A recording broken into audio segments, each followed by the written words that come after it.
Hey guys, welcome back to Digital Gigger. If you're new to the channel, this channel is about working from anywhere. And in today's video, we're talking about quitting your day job and becoming a full-time gig economy worker. So let's get into it. Digital Gigger, work from anywhere in the gig economy. So being a full-time employee means that you know that every 2 weeks you have a paycheck that you're going to receive, that you're trading your time for money, and that you know you're going to be at a certain location every day to earn that paycheck. And that at the end of the 2 weeks, you have your money and everybody's happy. Some of you guys would prefer to have the flexibility of doing your own thing and not having to report to a boss or have those things that come with being an employee. You want to be free to do other stuff and to earn your money a different way. So that's where a lot of self-discipline comes in. I mean, it's so easy for me to just pick up this video game controller and start playing video games for the rest of the afternoon and forget about this YouTube video and any other stuff that I'm doing to make money and just have fun, right? Like I don't have anybody that's going to come in here and say, hey, you got to stop playing video games and get back to what you were doing. Nobody's going to come and discipline me to do that. So I have to discipline myself.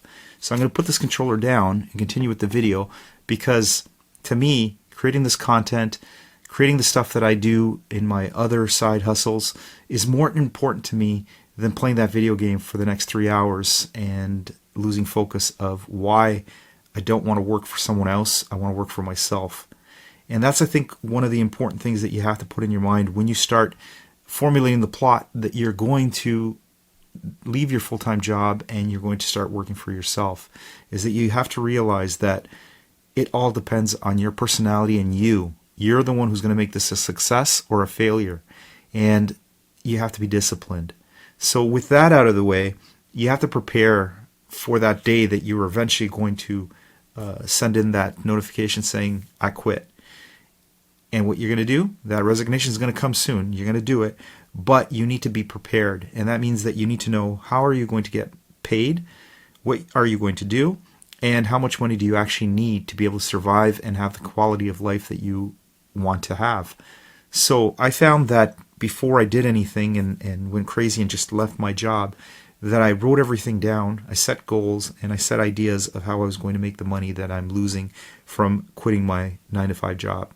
So that means that you have to know, what is your rent, what is your mortgage, what is your car payment, what other family responsibilities do you have, food, all that kind of stuff. You have to add it all up and know what the dollar amount is before you can commit to doing something else. And maybe for a while you're still stuck at that 9-to-5 job, and while you're testing out the waters in the gig economy and other stuff that you might be doing to make extra money, you're going to see how much cash you're generating from that side hustle and what your paycheck is and what you expect to be able to live off of. Now, if you can match that with your side hustle and it's consistent and you're disciplined and you can do it, then you can start to think about sending that resignation letter and saying, hey, I don't want to be there anymore. I want to do my own thing. But it all takes discipline, and getting from point A to point B to point C to point D, you have to have some sort of plan before you leave your daytime job. And that's why I really wanted to make this video, because I put a lot of content out there about people working for themselves and being able to do the things that they want to do.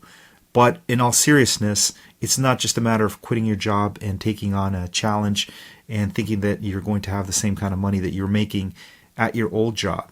You have to really think about what you're doing before you jump ship, because your livelihood depends on it. You might have loved ones that you have to provide for. You might have kids. You might have a wife.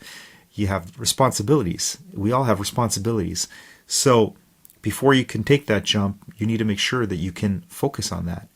So once I have a plan of how much money I actually need to survive on and what I'm bringing in through these other gigs, I can kind of formulate the plan that I need to be at this level before I can leave the job, and if it's consistent, and have a backup plan.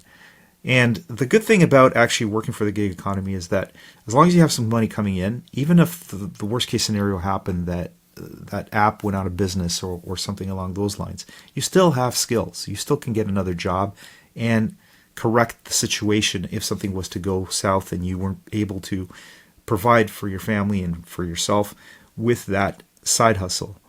Now, another thing too that I recommend doing is having some savings. You want to make sure that you have at least 6 months worth of savings for your expenses. Because if something happens and there's a slow month with the gig economy and you didn't, or you got hurt or something happens, you have to have some money to fall back on. And that's why I like to have at least 6 months worth of funds in my bank account, cash, ready to go in case something happens. You might also have some credit cards or things along those lines as backup for emergencies, just because there could be this period of time where either the gig isn't working or you might want to go back to the 9 to 5 job, and you have to have that that flexibility of having that money to take care of your expenses while you adjust to things. So when I started in the gig economy, I remember the day I was working for a telecommunications company, and I hated going into that job every day. I really hated it with a passion.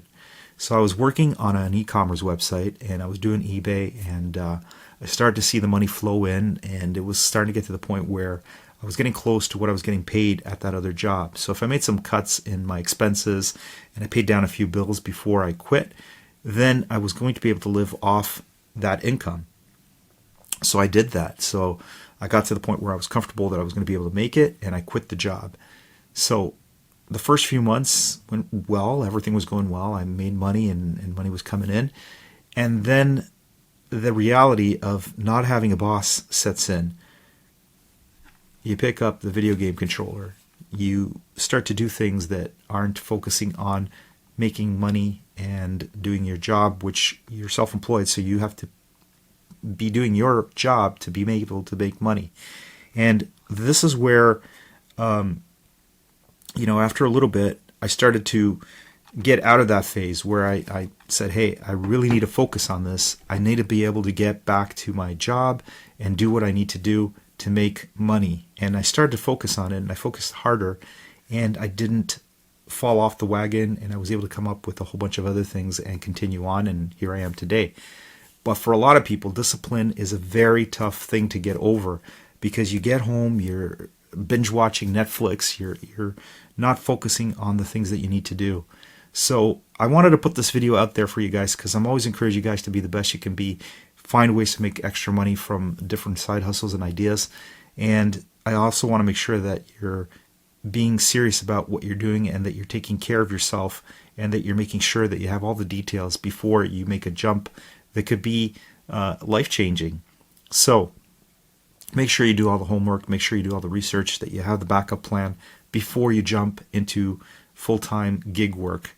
And that's basically the first steps of being successful in anything, is to do the research. And once you do that research and you know what you're in for, then you can adjust. You can make sure that you're doing this or that to get to where you want to go. But have that goal of how much money you need and how you're going to make it before you leave your job. You don't want to be in a situation where, I hate this job, I quit, and I'm going to just, I'm going to be a full-time Uber driver, and I'm good with that. And then you realize a few months later that something happened to your car and you can't drive around because you don't have the money to fix that car, or something else comes up. So you want to make sure that you have all your check boxes checked, and that you know what you're doing before you jump into something. Like I said, if you're doing an Uber business full time, you want to make sure you have at least $5,000 set aside for car expenses, because something's going to happen and you need to make sure you have money for tires or some oddball thing. You have to repair that car, and that car is your livelihood. So don't skimp out on things. Make sure you have a plan. And if you do that, you're going to be successful, and you'll be able to move from one thing to another, and everything comes together. But if you're not disciplined and you don't have a plan, then you're better off staying at a full-time job and not worrying about all these other things. If you're content that you're going to get distracted and it's not going to work out the way you think it's going to work out, then maybe stay at that 9 to 5 job. But if you can be focused, then you have this freedom. It's morning time here in Hamilton, Ontario, where I'm located, and I'm making these videos, and nobody's bugging me, and I'm doing what I want to do. But I have to be disciplined all those other years to get to this point. So hey guys, if you like making money and working from anywhere, don't forget to join the Digital Gigger community. We're constantly putting up new content, and we'd love to see you back here on the channel real soon. So have a great day, guys. Talk to you later.